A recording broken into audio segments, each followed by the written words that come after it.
ni somo la utoaji. Tumelianza Jumapili iliyopita, tuendelea nalo mpaka pale Roho Mtakatifu aliposema basi. Na tumesema kwamba tunapozungumzia utoaji, hatuzungumzie fungu la 10. Fungu la 10 ni la kwake. Uweze kusema ninatoa wakati ni mali yake. Lile la kwake, kwa yale anatenda kwako, nguvu alizokupa, ujuzi aliokupa, biashara aliokupa, kazi aliokupa, kwa shughuli zote alizokupa, ameachilia katika yote. Nakwambia iko sehemu ya kwangu. Ndio maana tunaona kwamba katika Malaki imesema mnaniibia, maana ni mali yake, sio ya kwako. Mpaka umepitia tu. Tunasema mnaniibia kama dhabihu. Tena sema mmelaaniwa. Katika jambo ambalo kutisha na kuogopa ni fungu la 10. Kwa sababu si la kwako, ni la kwake Mungu. Ndio tunasema mniibia kwa sababu ni mali yake. Alafu naona ujasiri wa mwanadamu kumwibia Mungu. Ewe mwibie mwenzako, iba kwenye kama kampuni huko, iba kwenye shughuli zako, iba ili kiba huko, unarudi kwa Mungu na tubu, Mungu atakusamehe. Sasa unamwibia yeye mwenye uwezo wa kukusamehe, unamwibia yeye mwenye uwezo wa kukubariki, unamwibia yeye ndio basi umelaaniwa kwa laana. Sasa ujasiri ulionao kumwibia Mungu na kupotole, ujasiri kupitiliza kumwibia Mungu. Mungu akusaidie kwenye eneo hilo. Yaani fungu la 10 ni lazima, na lazima kutoa lazima. Fungu la 10 na Mungu lazima ni la Mungu, sio la kwako. Mungu akusaidie. Sasa somo hili la utoaji alihusu fungu la 10. Fungu la 10 ni na Mungu, sizungumzie mali ya Mungu, nazungumzia kwako. Nakupa milioni 1, laki moja ni ya kwake. Ya mwenyewe, mpe mwenyewe 90 zilizobaki. 9 ndio za kwako. Hizo ndio Mungu anazungumzia, somo la utoaji. Haleluya, haleluya. Neema inahitajika, ni wachache wenye neema hiyo. Ni utoaji. Tumeona Jumapili iliyopita Ibrahimu kaambiwa mtoe mtoto wake, na kweli kabisa hakumwaga sana. Mambo ya utoaji ya mtu kabisa, sio mmoja ya mtu. Naweza mkaa nyumba moja, mume na mke. Mume ni mtoaji, mwanamke si mtoaji kabisa. Au mke ni mtoaji, mwanaume si mtoaji kabisa. Swala la utoaji ni la mtu binafsi. Haleluya, haleluya, haleluya. Mungu akamwambia Ibrahimu, nenda. Akatoa na kipimo cha kweli kabisa. Kweli umepata neno kwenye moyo wako. Na ibada ya kweli ni ibada ya utoaji. Kipimo cha Mungu anakuangalia kwamba kweli unampenda utoaji. Na Ibrahimu alipotii na kufanya, Mungu hapa anataka kumwapia hakika, unajua kwamba kweli unafanyaje? Unapenda. Hakika si jambo dogo, si jambo rahisi. Mungu hapa kwa mwanadamu si jambo rahisi. Hiyo ukisoma unaona kama ni jambo rahisi, si rahisi. Nitakubariki, kuongeza nitakuongeza. Haleluya, haleluya. Pia tumeona kwamba ilipo hazina ya mtu na ndipo moyo wake ulipo. Kama kama Mungu hajaipata, hajakupata, jambo la kutisha na ndani nahitaji neno. Haleluya, haleluya, haleluya.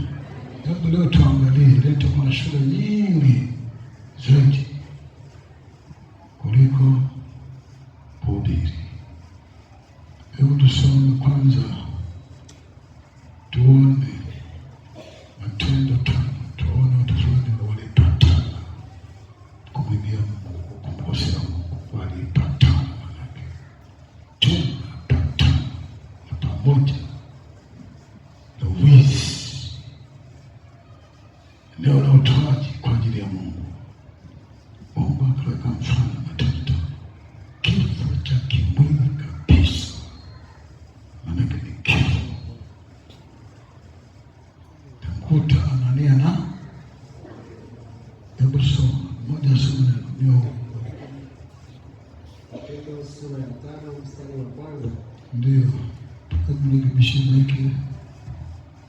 Matendo sura ya 5 inasema, lakini mtu mmoja jina lake Anania pamoja na Safira mkewe aliuza mali, akazuia kwa siri sehemu ya thamani yake.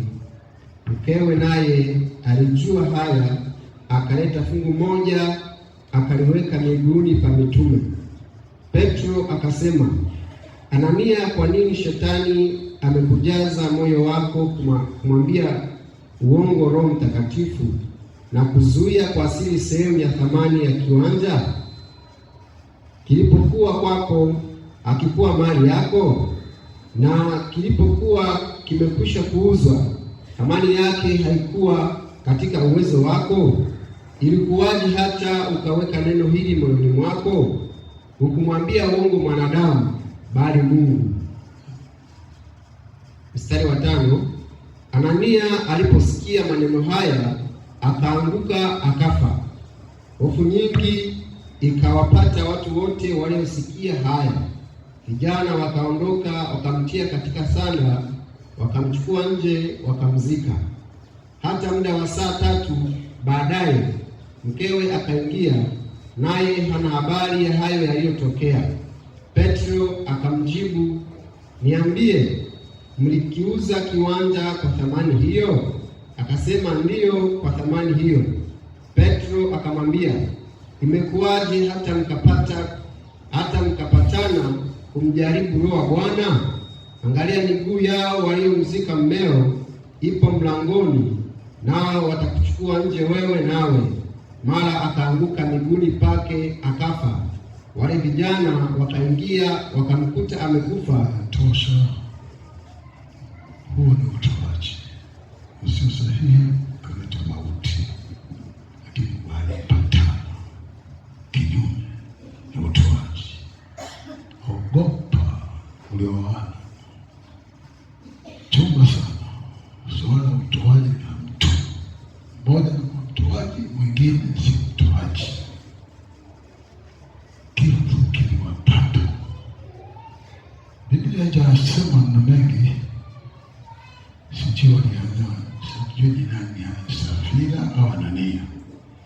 Tufanyaje? Hapana, pengine mwingine alimshauri, hapana, wewe punguza hapo, haya mambo ya Mungu yache tu yaendelee, tuone haya na ambia, lakini hapana. Mmoja akamshauri vibaya, aliyeshauri vibaya akakubali na mshauri vibaya, wakapatana, akafanya siri, na kwa Mungu hakuna siri. Mungu anajua yote. Wao kama ni siri, kumbe mbele za Mungu wako wazi. Ndio kasema kwenda kanisani, nani kwa Mungu, kanisa wakaanza akajipeleka kile tuma kupale. Wanafiki, ongo, mbele. Maswali yaliuliza. Anania alikuwa na nafasi kabisa. Akamwambia, hapana, je, ni hili? Yako maswali kama mmoja hapa. Hivyo. Mwezaji.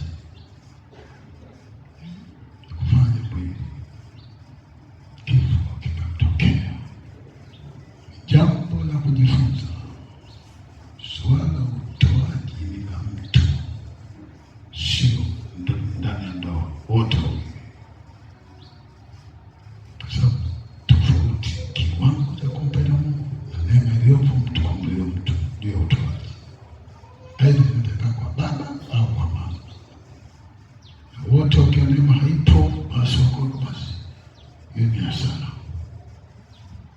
Haleluya, haleluya.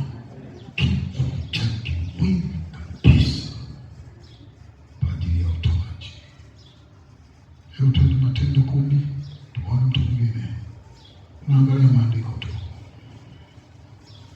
ya utoaji.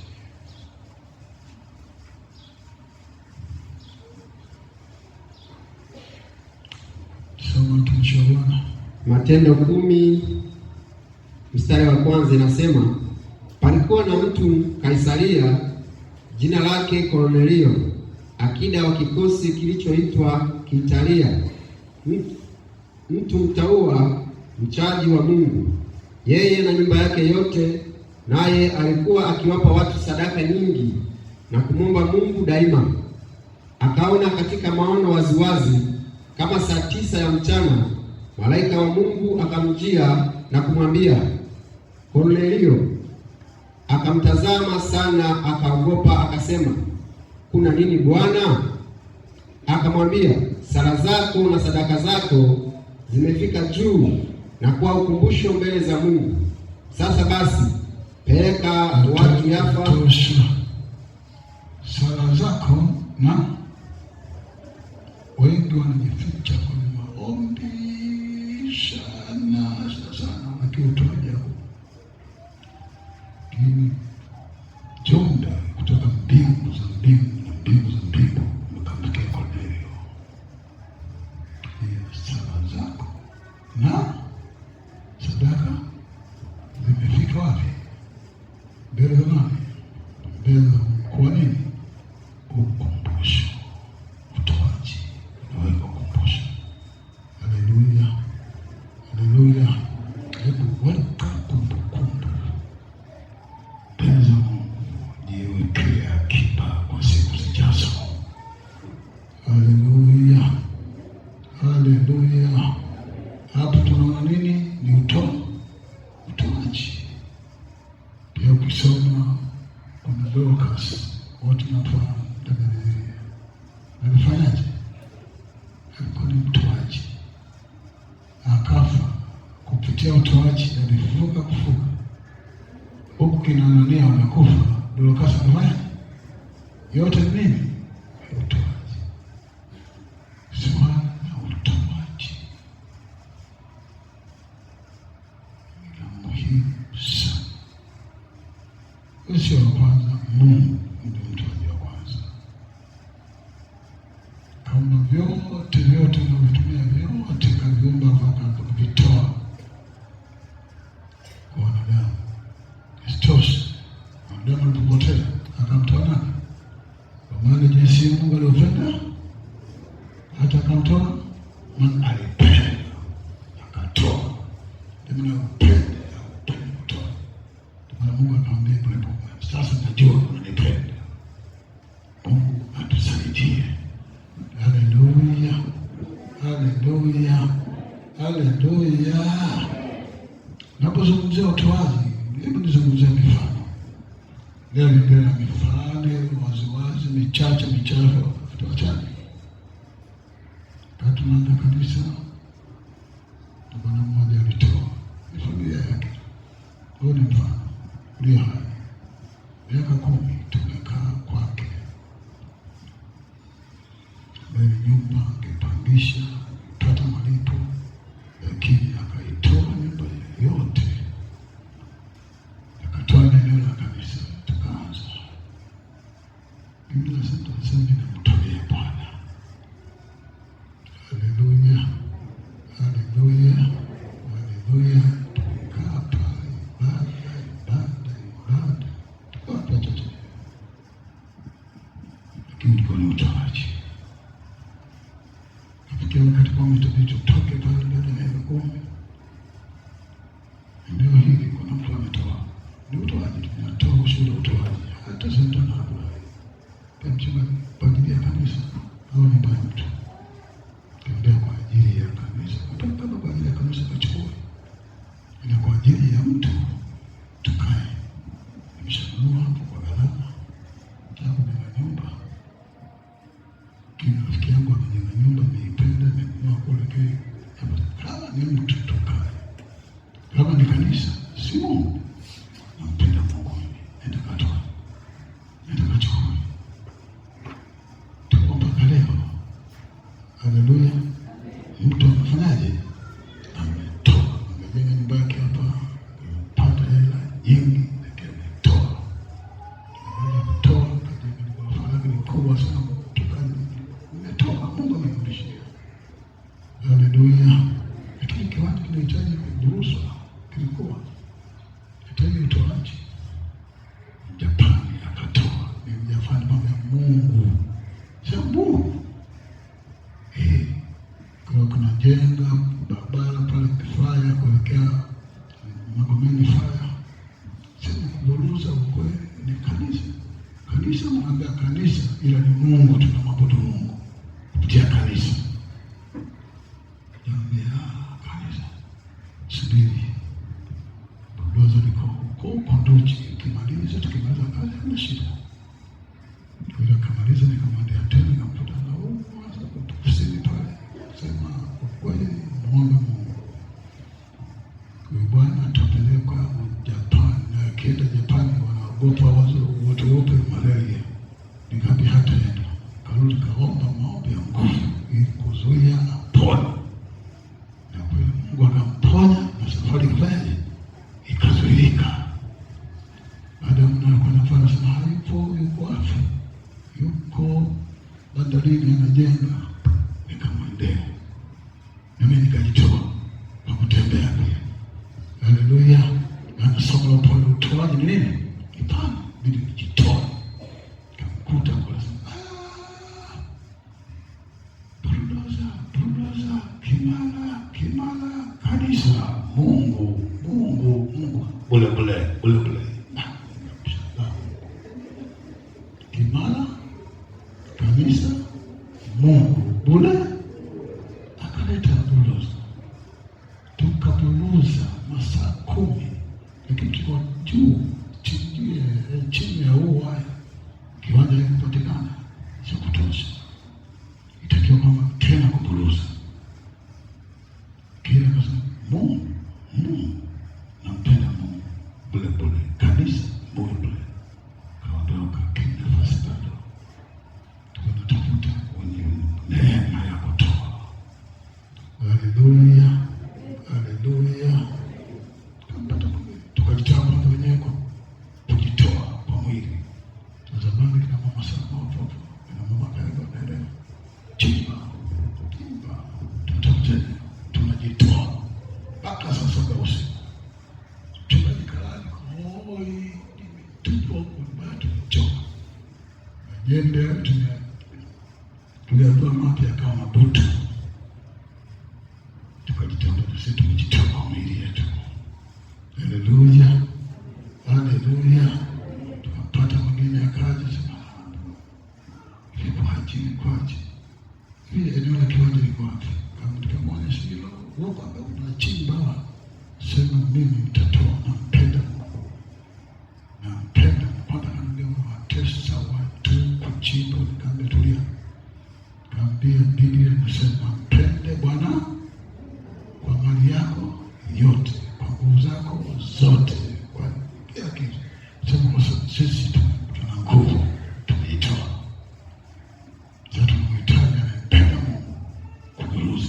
Sema basi nitaburuza. Tafuta Bulldozer. Mimi nitatoa, nampenda Mungu kwa ajili ya kanisa, kazi yake nampenda. Kweli akaleta akaburuza hapa. Ndio wakahesabu.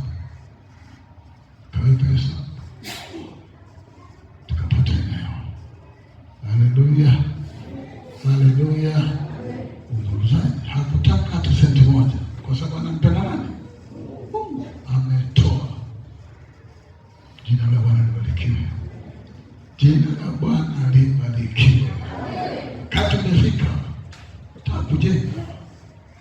Tunahitaji watoaji. Watoto Mungu ametuongeza kidogo. Tuingia kwenye utoaji. Kwanza ujenzi wa kanisa. Utoaji. Mungu alikuwa pamoja nasi. Wale ambao ni neema ya kutoa. Watu wote sana